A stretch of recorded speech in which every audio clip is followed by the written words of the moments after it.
Okay, I'm going to show you how to appeal a received intellectual property complaint. So you just navigate to the account health page. It's under performance, account health, and we're going to click on received intellectual property complaints. We have two, but we're going to work on this one first. We did not receive a performance notification or any kind of email notice or anything from Amazon informing of this. We just saw it show up on the account health page. So we don't know exactly what the infringement problem is. We don't know if it's copyright, trademark, probably counterfeit, but we don't know for sure. So we have we're just going to submit kind of our generic appeal and tailor it just for this one. So we're going to go ahead and click into here. And I've already done a little bit of research into it. We have purchased authentic product of this before and we have sold it. So we're just going to, instead of kind of admitting fault or anything like we would here, we're going to say this was deactivated in error. So we're going to appeal here. So we're just going to let this sit. We're going to go ahead and pull up our order history of this ASIN. So we're just going to copy and paste the ASIN and find our manage orders. We want to go back to 180 days from today's date, which was July 25th.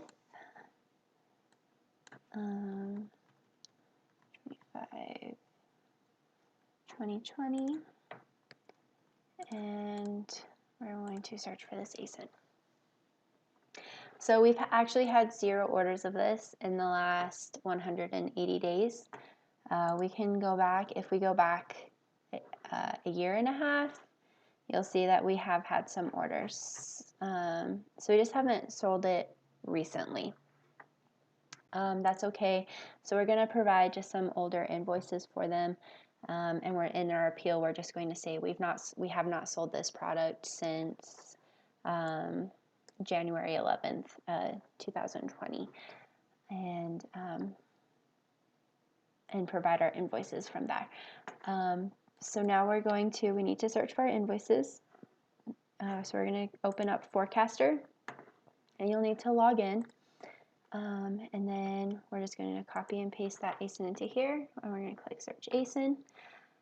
So again, it confirms that we've sold it before, but we don't have any current inventory.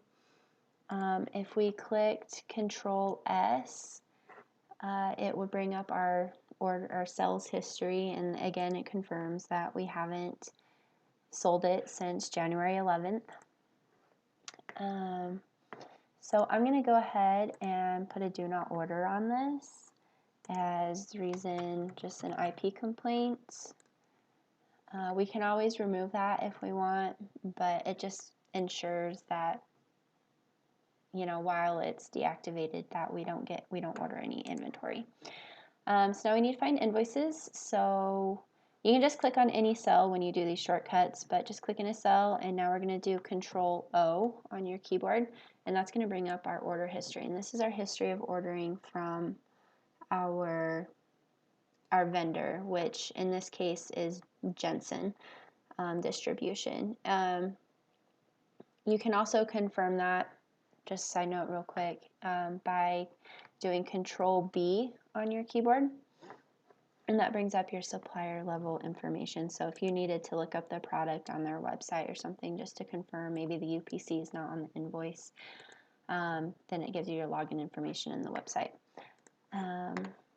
But we don't have to do that for this one because Jensen does provide their UPCs on the invoice.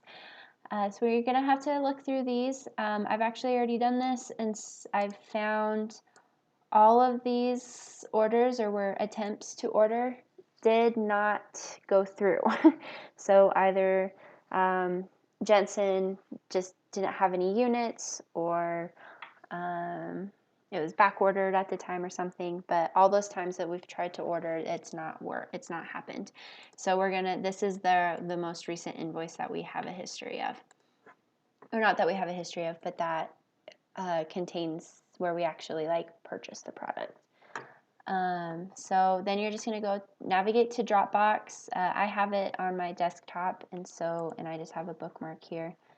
And I'm going to just search for this PO number, which is 134020. Search, and it's going to bring these up. If there's ever multiples, you might have to kind of look through. This we don't want. This is not an invoice. So we'll just not even search to that, but we're going to pull up this one, and this brings it up. I'm going to get it the right side up so I can actually see it. And then Jensen orders by this customer SKU number. So to search, we're going to look for this product ID number. So 0863. I'm going to make you sick for a minute, just scrolling really quickly. And here it is. So 08630279. It's the brand Big H, K9 Carryout. We can kind of confirm that with this information. And so this is the invoice that we want. So we don't want to submit this entire invoice. If it was 2 pages, then that's a little bit different, but where it's just one, where there's 40 something pages in this invoice, we don't want to submit the entire invoice. We just want this. So sometimes you can use this, sometimes the PDF or Adobe highlighter doesn't always work. So I like to use the snipping tool, and I'm just going to snip this whole page. And then I'm going to get the highlighter on here, and I'm going to highlight that number, the brand, the title,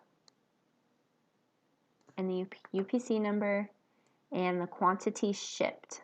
You don't want to do the quantity ordered because it could actually ship 0 and Amazon's going to say you weren't buying anything. So we want the quantity shipped, and then I'm going to come up here and I'm going to highlight buy boxer. If it's if it's the Indianapolis address, you want to make sure you highlight buy boxer just to kind of draw the attention to the buy boxer. And then I'm also going to highlight the invoice date. So this is just kind of drawing Amazon's attention to the most important details so they don't have to do any searching for the invoice. We are doing it for them. We're making it as easy as possible for them, which is what we want to do. So then we're going to save it. I'm just going to save it on my desktop for the time being.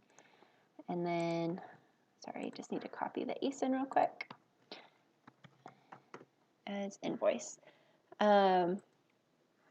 One thing of note, if we had sold any orders or any products, like if in the last 180 days, so when this was the last 180, say it said 2, we wanted to make sure we had enough invoices that accounted for the number of orders that we've had. But where we're going back outside of the 180 days, we don't really need to try and do that because Amazon doesn't have a secondary date that they look at, so we're just providing an invoice for them. So we're done with the invoice, or with that.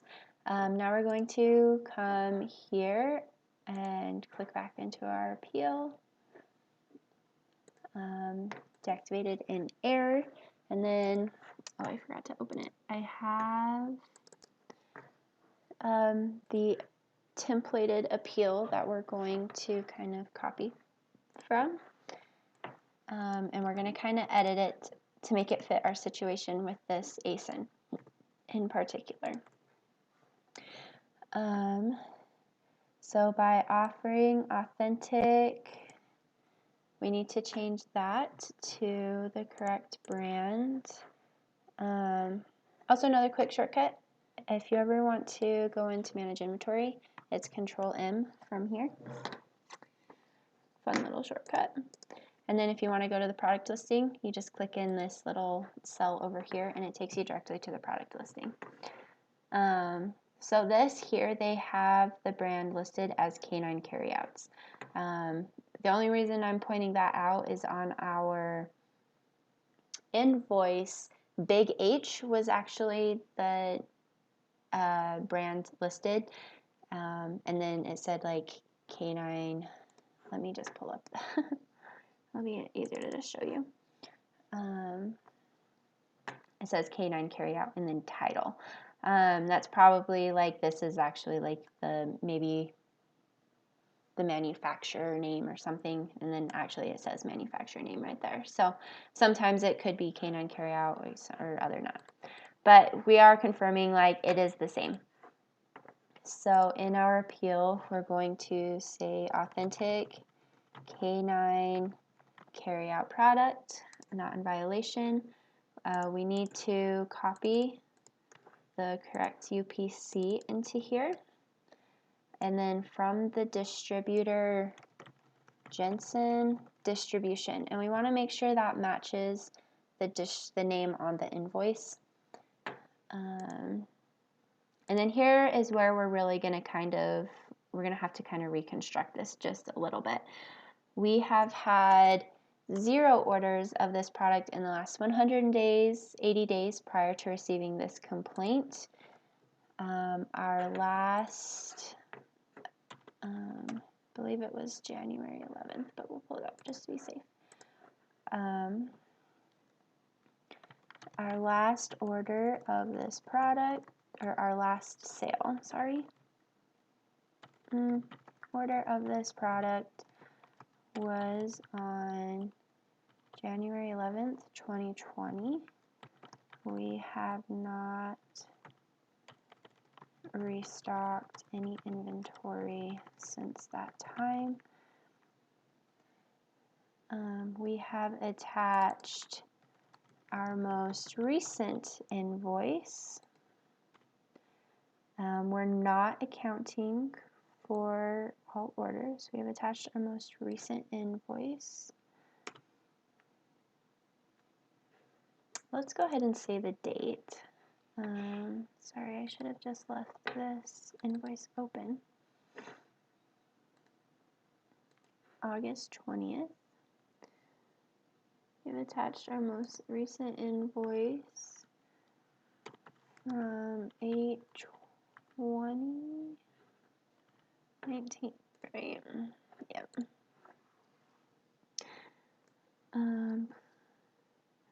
Please see the attachments.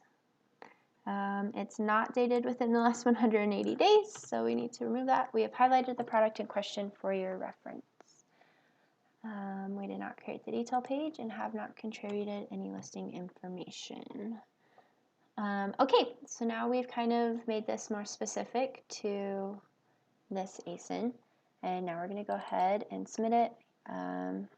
I didn't need to do that. So click next, and then we have to submit our document, and this is where we're going to submit our invoice.